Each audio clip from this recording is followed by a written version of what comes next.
Bonsoir à tous, mesdames et messieurs, bienvenue aux 20h sur Equinox Télévision. À la une de cette édition, des usagers des axes routiers Douala-Yaoundé, Yaoundé-Bafoussam, désormais sur le qui-vive.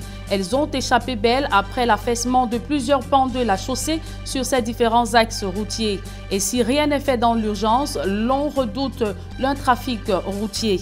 Impasse politique au Mali, la junte au pouvoir opte pour une transition de 3 ans malgré ou en dépit des menaces de la CEDEAO pour une réhabilitation du président déchu Ibrahim Boubacar Keïta dans ses fonctions.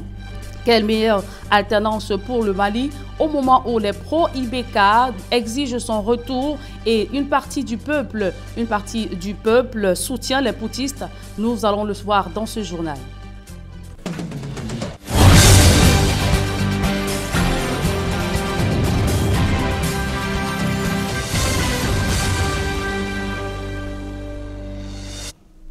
Une fois de plus, bonsoir à toutes et à tous, mesdames et messieurs, bienvenue aux 20h sur Equinox Télévision.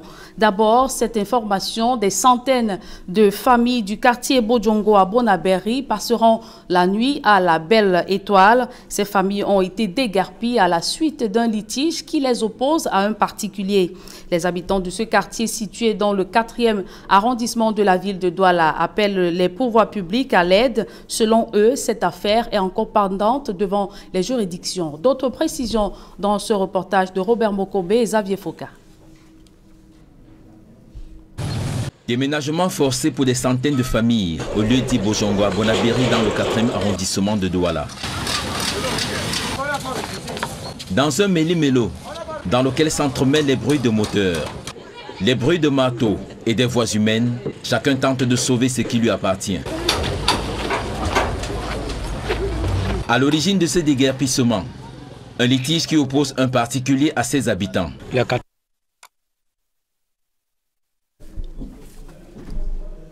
Et les inondations survenues vendredi dernier dans la ville de Douala ont causé d'importants dégâts sur les infrastructures routières. Illustration sur l'axe aéroport Carrefour Saint-Michel où une partie de la chaussée a cédé sous la pression de ces fortes pluies. Jean-Paul Chouniat nous en dit un peu plus. Les pluies torrentielles tombées vendredi dernier sur la ville de Douala ont bien trempé le sol, provoquant l'effondrement d'une vieille bus d'évacuation des eaux sur la route menant à l'aéroport international de Douala. Dans son affaissement au passage d'un camion, l'épaisse chaussée a été fragilisée par l'érosion de la couche compacte de roulement à la coulée des eaux. Conséquence, c'est une route piège prête à engloutir tout usager véhiculé ou piéton qui s'aventurerait sur le trajet station-service Bokom, aéroport international de Douala. Les voyageurs pour l'étranger et les employés des différentes administrations dans l'enceinte aéroportuaire passent désormais par une voie de contournement non conventionnelle pour rallier cette porte d'entrée et de sortie du Cameroun. Dans l'urgence, cette bifurcation qui part de la route nationale numéro 3 Douala-Yaoundé reste donc fermée à la circulation. Mais pour combien de temps s'interrogent les habitués de ce mini-trajet. L'on redoute surtout une rupture brutale et totale de la chaussée avec d'autres pluies qui pourraient arroser la ville dans les jours à venir. Un morceau dur pour le ministère des Travaux publics, attendu sur le chantier de la réfection de la bus menant à l'aéroport international de Douala. Et à la suite de l'effondrement de cette buse métallique, le gouverneur de la région du littoral a prescrit une mesure interdisant l'itinéraire Saint-Michel aéroport aux usagers en attendant les équipes techniques chargées d'évaluer l'ampleur des dégâts. C'est un communiqué signé du gouverneur de la région du littoral, Samuel Dieudonné Ivara Dibois. Et sur l'axe Bamangom-Tiang, Sanchou-Melon, l'on a frôlé le pire ce week-end après les fortes pluies qui se sont abattues dans cette ville. Une partie de la chaussée s'est effondrée, paralysant ainsi la circulation. D'autres précisions avec Leclerc Sakem. Et je vous le disais, sur l'axe Bamangom-Tiang, Sanchou-Melon, l'on a frôlé le pire le week-end dernier après les fortes pluies qui ont arrosé la localité de Sanchou. Cette ville, une partie de la chaussée s'est effondrée sous la pression de ces fortes pluies. Leclerc Takem nous en dit un peu plus. Les pluies diluviennes qui s'abattent dans le littoral Cameroun n'ont pas épargné la localité de Sinthiou, dans le département de la Minois, région de l'Ouest Cameroun. Les populations de cette localité sont réveillées samedi, les pieds dans l'eau. Au quartier Manzoko, les biens matériels ont été engloutis dans l'eau, poussant certaines familles à se déplacer. En plein sommeil. Comme vous entendez aussi là. Voilà où nous sommes là, nous sommes dépassés. On ne sait même pas que l'eau arrive. Nous avons constaté que l'eau est en train d'arriver. Juste le temps d'aller chercher le sac pour venir ramasser le cacao qui était sous la cour. En revenant, toute la cour était inondée. Donc c'était tellement rapide qu'on ne savait même pas où ça sortait, ça effrayait. Donc la seule chose qui restait aux gens, c'est de fuir. Beaucoup ont fui, abandonné la maison et tout dehors. Vous avez passé la nuit où? On a passé la nuit presque en ville là, d'autres à l'église. Dans les maisons qui sont en bordure, dans les boutiques où l'on n'est pas arrivé. La Croix-Rouge s'est déployée sur le terrain pour aider les sinistrés. Au regard de l'ampleur des dégâts, elle redoute déjà une épidémie de choléra, l'eau potable étant une denrée rare dans la localité. Il y avait beaucoup de maisons détruites ici au quartier Manzoko. Nous avons tenu à venir voir nous-mêmes. Effectivement, comme vous pouvez le constater derrière moi, il y a de l'eau partout. Les enfants nagent dans l'eau, les puits sont complètement pleins. C'est une situation déplorable. Ce pont, situé à l'entrée de la ville de Sinthiou, ne tient plus qu'à un fil. Pourtant, les populations locales avaient exprimé leur inquiétude à la municipalité. On signalait aux gens de mairie que le pont là est déjà creusé en bas, jusqu'à c'est loin. Il faut qu'on signale, on vient arranger à temps. Ils n'avaient pas dit.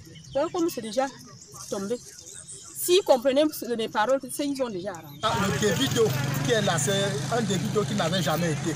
Et à la limite, ça a débordé les bus qu'on a mis. Plus ici, là où la route est en train de se détruire, en train de se couper là, ce n'est que 3 bus. Et la pression d'eau a détruit donc les bus auxquels ça a affecté la route. Avec quelques branches de razzia, elles ont circonscrit la zone à risque. Le gouverneur de la région de l'Ouest a d'ailleurs pondu un communiqué invitant les usagers et transporteurs à éviter la nationale numéro 17 entre Tchon, Sinthiou et Melan. Il y a un peu plus de 2 ans, une coulée de boue avait soustrait la vie à un couple, non sans détruire plusieurs habitations. Les populations de Sinthiou redoutent déjà une autre surprise. À présent, les images du cambriolage d'une microfinance au nord-ouest Cameroun. La coopérative de crédit dénommée Mitan-Yen à Bamenda a été cambriolée vendredi dernier. 3 hommes lourdement armés ont fait irruption dans la structure et après avoir tenu en respect tout le personnel et les usagers de la microfinance, ont dévalisé cet établissement de crédit. La scène, filmée par les caméras de vidéosurveillance, fait le tour sur les réseaux sociaux. La somme emportée n'est pas encore connue, ainsi que l'identité des présumés braqueurs. Crise dans le nord-ouest et sud-ouest, le général de brigade Eba Benoît, commandant de la 2e région militaire interarmée, fait le bilan des opérations de la mission de sécurisation dans ces régions en crise. Je vous propose de l'écouter. L'année que nous avons reçu des instructions pour sécuriser le sud-ouest. Donc il y a un certain nombre d'opérations qui sont conduites régulièrement. Et vous pouvez voir les résultats pour sécuriser. Au fur et à mesure donc que ça évolue, l'ennemi adapte ses stratégies. Et actuellement, il se cache parmi la population. Donc il est question de fouiller dans la population pour extraire les mauvais et garder les bons citoyens. Mais comme c'est un exercice délicat, il faut que nous nous assurions que nos hommes le font avec tout le professionnalisme qui s'impose, qu'ils respectent les droits des citoyens. Et il faut que nous rassurions la population. Quand ils nous voient, le général et moi, ils savent que nos hommes ne peuvent pas faire n'importe quoi, où ils n'ont pas été autorisés. Donc notre présence, ce n'est pas simplement à Pendamboko, c'est partout où il y a des opérations. Soit parfois vous ne nous voyez pas, mais on essaie de suivre ça partout où ça se passe pour que ça reste professionnel et que la sécurisation continue à avancer. Toute convocation du corps électoral par le gouvernement sans la prise en compte des préalables posés par le mouvement pour la renaissance du Cameroun donnera lieu à un appel pour le départ pur et simple du président Paul Biya. Déclaration du professeur Maurice Kamto ce jour face à la presse du côté de Yaoundé. Au regard de la gestion approximative de la pandémie du coronavirus et l'incapacité du gouvernement à apporter des solutions aux problèmes des Camerounais, le leader du mouvement pour la renaissance du Cameroun conclut que le pays n'est pas du tout gouverné. Le compte rendu de cette rencontre avec Emmanuel Diop et Aïk Cyril. Cette fois, Maurice Kamto n'a pas mis les gants. Le président national du MSC annonce qu'il appellera le peuple à chasser Biya du pouvoir si d'aventure le président de la République convoquait le corps électoral en vue de prochaines élections sans la prise en compte des préalables posés par le mouvement pour la renaissance du Cameroun. Toute convocation du corps électoral par le gouvernement illégal et illégitime de Yaoundé avant la prise en compte et une mise en application effective des deux exigences rappelées ci-dessus emportera automatiquement lancement d'une gigantesque campagne nationale d'appel au départ pur et simple de M. Paul Biya du pouvoir. Pour le président du MSC, le moment est venu d'agir. Maurice Kamto invite les Camerounais à se tenir prêts. Notre combat face à la dictature du régime en place s'achemine vers sa phase critique. Le devoir patriotique nous appelle. Nul ne devra manquer à cet appel. Camerounaises de l'intérieur et de la diaspora, tenez-vous prêts. Si l'heure est arrivée, alors elle est arrivée. Pour justifier cette déclaration, Maurice Kamto affirme que les multiples crises qui secouent le Cameroun sans une réponse adéquate des pouvoirs publics est la preuve que le pays n'est pas gouverné. Notre pays n'est plus gouverné depuis un bon moment déjà. Notre pays est devenu un champ d'horreur. Attaque renouvelée de Boko Haram dans l'extrême nord, assassinat de sang-froid de femmes avec leurs bébés dans la même région, massacre de Ngarbou, assassinat d'un nourrisson à Mouyouka, le tout sans une réponse adéquate de l'État.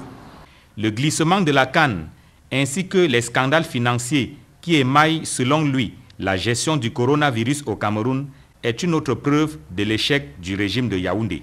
Comme avec la préparation foireuse de la CAN 2019, les scandales financiers qui entachent la gestion de cette pandémie confirment que le Cameroun est devenu une kleptocratie.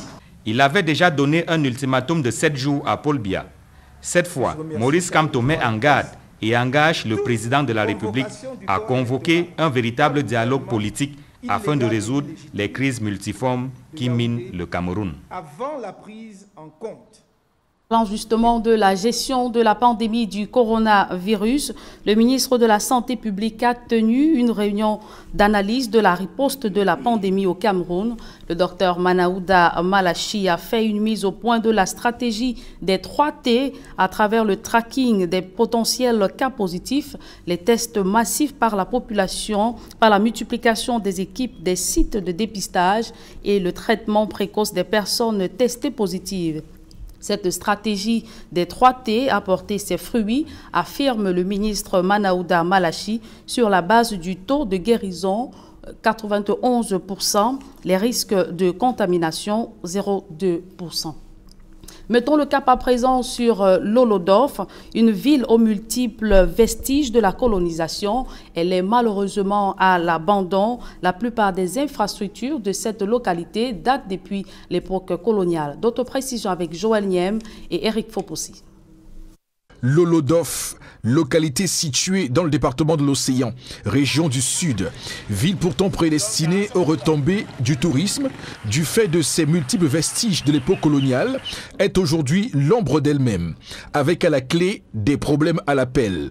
Le chômage des jeunes, il n'y a pas des industries, il n'y a pas des infrastructures capables d'utiliser les jeunes. Ça fait que les jeunes de Lolodof, comme ceux des autres villes du pays, se livrent à faire... deviennent tous des moto-taximans avec ce que ça comporte comme inconvénient. À l'origine, les Allemands y installent un poste militaire en 1884-1885 qui est transformé par la suite en poste de santé à mi-chemin entre Yaoundé et Kribi.